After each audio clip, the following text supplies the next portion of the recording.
आज से ठीक 1 महीने पहले मैं 18 ईयर्स का हो चुका हूँ और तुम लोग मुझे एज अ अडल्ट कंसिडर कर सकते हो, बट मैं फिर भी अपने आप को टीनेज में ही मानूंगा। एंड इस 17, 16, 15 की जर्नी में मैंने अपने जितने भी टीनेज लाइफ लेसन है जो मैंने सीखे हैं वो मैं तुम्हें मेरे, अगर तुम 18 से भी ऊपर हो तब भी है तुम्हारे लिए बहुत वैल्यूबल है। सबसे पहला लेसन, कंपनी। देखो, तुमने एक कहावत तो सुनी होगी, संगत ही रंगत लाती है, या फिर you are the average of 5 people that time waster. मतलब क्या होते हैं, तुम उन 5 लोगों का एवरेज हो जिनके साथ तुम अपना टाइम सिवाते हो। देखो, ये कहावत ने ऐसे नहीं बोली गई है, इस कहावत के पीछे मतलब है भाई, मतलब ये बहुत ही स्ट्रॉन्ग कनेक्शन है। हमारी कंपनी ही डिसाइड करते है कि हम कैसे अपने आने वाले टाइम को मतलब वो करने वाले, यूटिलाइज करने वाले हैं।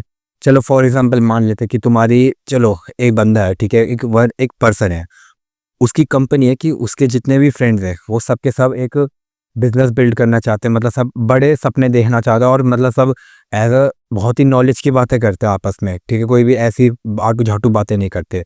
और दूसरी तरफ एक एक और फ्रेंड का एग्जांपल लेते हैं जिसके फ्रेंड सर्कल सारे नशेड़ी बेवड़ी और मतलब 24 घंटे लड़कियों की बातें करते हैं।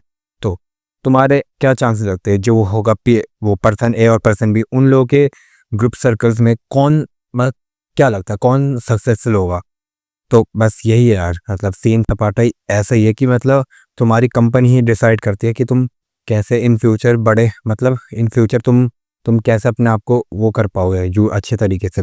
मुझे ढंग का कोई वर्ड नहीं मिल रहा इस चीज़ के लिए, बट फिर भी और अगर तुम्हारी ऐसी कंपनी है तो मैं कहूँगा कि यार आखिर तो अगर तुम्हारी ऐसी कंपनी है तो उसे जल्द से जल्द छोड़ दो, क्योंकि it is better to live alone let bullshit peoples के साथ रहने से अच्छा कि तुम अकेले ही रहो।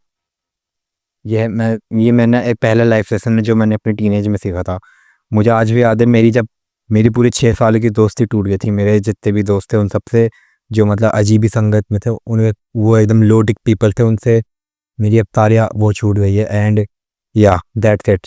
और सेकंड पॉइंट, सेविंग। देखो, टीनेज के टाइम पे क्या होता है, हम सब मिडिल क्लास होते हैं, ठीक है, और शायद कोई अपर मिडिल क्लास होगा तो ये उसके लिए भी वैलिड, ये पॉइंट उसके लिए भी वैलिड है। टीनेज में हमारे पास यार अर्निंग सोर्सेज होते हैं नहीं, और ऊपर से क्या बोलते हैं कि हमारी एक आदत बन जाती है टीनेज में कि हम एक शो ऑफ कल्चर में आ जाते हैं। जब भी हम टीनेज में आते हैं हमें अपने आप से मतलब वो होता है कि एक वैलिडेशन की वो नहीं थी, क्रेविंग हमारे अंदर वो आ जाती है। और टीनेज में हमें कोई अर्निंग सोर्स, तो जैसे ही बताया, कोई अर्निंग सोर्स हमारे पास होता है नहीं टीनेज में। एंड वही है, फिर मतलब हम लोग पैसे खर्च करते जाते हैं। देखो, इस चीज़ को तुम्हें समझना होगा कि ये जो पैसे खर्चने की आदत है ना, ये सिर्फ अगर तुमने इसे अब टीनेज में ही कंट्रोल कर लेना तो ये इन फ्यूचर भी तुम्हारे लिए बहुत हेल्पफुल रहेगी, और ये हमेशा तुम्हारे लिए हेल्पफुल ही रहेगी। अब चलो मैं तुम्हें बताता हूँ इसका रीज़न, इसका मैं तुम्हें खुद एग्जाम्पल बताता हूँ। क्या था कि 12th क्लास में मेरे पास, मैंने ऐसा तुम्हें पता होगा, मैंने पोस्टर बेचे थे अपने लाइक एनिमे स्टफ इन सब की चीज़ों के। एंड क्या था कि उस टाइम पे वो जितने भी पैसे मैंने कमाए थे उनको मैंने खर्च नहीं किया था, उन्हें मैंने बचा के रखा था। अब क्या हुआ, जब मेरी ऐसा 12th ख़त्म हो गई तो क्या हुआ, हम कुछ फ्रेंड्स ने प्लान बनाया कि किस जगह पे घूमने चलते। सो क्या था कि जितने भी फ्रेंड्स थे मेरे पास उन सब ने मतलब ऐसा कहीं से पैसे जुगाड़ करे थे, और उन्होंने मतलब था कि हमें 1000 रुपीज़ कलेक्ट करने हैं, और तुम्हारा भाई उधर 2000 रुपये लेके आ गया। मतलब ऐसा समझ रहे हो ये सीन, कि मतलब ये सेविंग कितनी पावरफुल चीज़ है तुम्हारे पैसों के चक्कर, मतलब तुम्हारे एज अ फाइनेंशियल हेल्प ये तुम्हें हमेशा ही हेल्पफुल करेगी। अगर तुम टीनेज में सेविंग करना शुरू करते हो तो ये बहुत ही अच्छी स्किल है, इससे तुम ये लाइफ टाइम तुम्हारे लिए हमेशा वो रहेगी। तुम्हें बेफिजूल चीज़ों पे पैसे खर्च करने की कोई ज़रूरत नहीं होगी, फिर तुम अपनी ज़रूरत के हिसाब से पैसे खर्च करोगे। तुम्हें मतलब क्या बोलते हैं, तुम उस सब चीज़ पे नहीं रहोगे कि तुम्हें दिखावा करना है या फिर ये सब चाहिए। तुम्हें फिर पता चलेगी रियल वैल्यू की, मतलब तुम्हारे लिए कौन सी चीज़ वर्थ इट है और कौन सी चीज़ वर्थ इट नहीं है। Third point, never fall in relationships. देखो, इस उम्र में क्या होता है, अगर तुम रिलेशनशिप्स में आते हो तो इसके 2 बड़े मेजर डिसएडवांटेज होते हैं। पहला कि तुम अपने आप को कभी इंप्रूव ही नहीं कर पाओगे लाइफ टाइम के लिए, और मतलब फिर तुम्हें उस चीज़ से मतलब क्या है और ना ही तुम कभी किसी क्वालिटी ऑफ रिलेशनशिप में रह पाओगे। इन दैट मीन्स कि तुम मतलब इस उम्र में क्या होता है कि जो, चाहे तुम मेल की बात करो फीमेल की बात करो, दोनों ही इमेच्योर होते हैं, दोनों भी ढंग से मेच्योर हुए नहीं थे। और हाउ कैन यू एक्सपेक्ट कि 2 टीनेज एक मेच्योर तरीके से अपना रिलेशनशिप कर सकते हैं?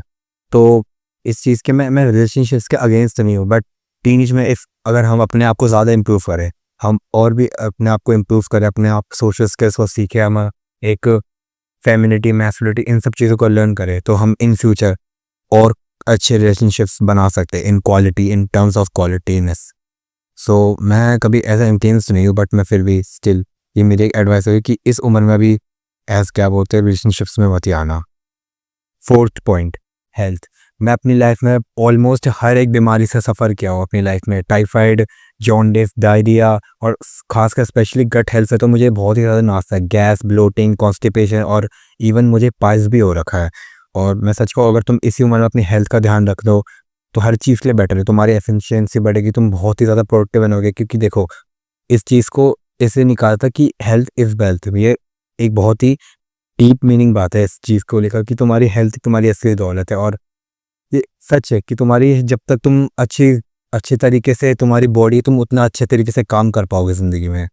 सो वही है ना कि और हम टीनेज में सबसे बड़ी गलती यही करते हैं कि हम बाहर का मतलब ऐसा हमें एक वो हो जाता है कि मतलब पता है ना, हम टीनेज में हम सबसे ज़्यादा ऐसा जंक फूड और इन सबसे अट्रैक्ट होते हैं। मैंने अपनी लाइफ में बहुत ही रेयर होगा जब बाहर का कभी खाना खाया होगा। बाकी तो मैं फिर एज थिंक कि मैं मतलब गुड फोर्सेस से मैं इन्वेस्ट करता हूँ, एग, चिकन, इन सब चीज़ों पे इन्वेस्ट करता हूँ। सो या मेरी तरफ से चौथा पॉइंट यही होगा कि तुम अपनी हेल्थ को लेकर जितना कॉन्शियस हो सको उतना कॉन्शियस रहो कि तुम क्या खा रहे हो और तुम्हारी बॉडी में के अंदर क्या जा रहा है। Fifth and the last point, you have need to experience rejections and failure. तुम्हें अपनी ज़िंदगी में फेलियर और रिजेक्शंस को फेस करना ही पड़ेगा। अगर तुम्हें इस ज़िंदगी में कड़वा सच को तुम्हें एक्सेप्ट करना हो कि हमें कभी ना कभी ज़िंदगी में एक टाइम पे फेल होना ही है, और उस फेल को इतना भी लेकर मत बैठ जाना कि फिर तुम कुछ करो ही ना, but you have need to fail. ये पता नहीं क्यों, पर इस पॉइंट को मैं बहुत ही अपने तरीके से रिलेट करता हूँ। क्योंकि जब भी देखो, क्योंकि मैंने अपनी लाइफ में मैं जितनी भी चीज़ें मैं कभी कभी उन सब चीज़ों पर फेल हो गया था, बट स्टिल मैं आज वीडियो बना पा रहा हूँ। और मतलब क्या है कि मेरे अंदर फिर भी एक है कि थोड़ी हिचकपन है मेरे अंदर कि मैं ढंग से कर पाऊंगा, नहीं कि नहीं ढंग से कर पाऊंगा। पर you have need but the solution is you have need to fail and reject some way. So ये थे मेरे कुछ टीनेज के लाइफ लेसन्स जो मैंने अपनी पूरे 18 ईयर्स की लाइफ में सीखे हैं। बट अभी मुझे और भी सीखना है और मैं इन फ्यूचर तो मैं और भी लाइफ लेसन्स सिखाऊंगा अपनी जर्नी के तरह शायद, और ये सब तुम्हारे लिए बहुत वैल्यूबल रहेगा।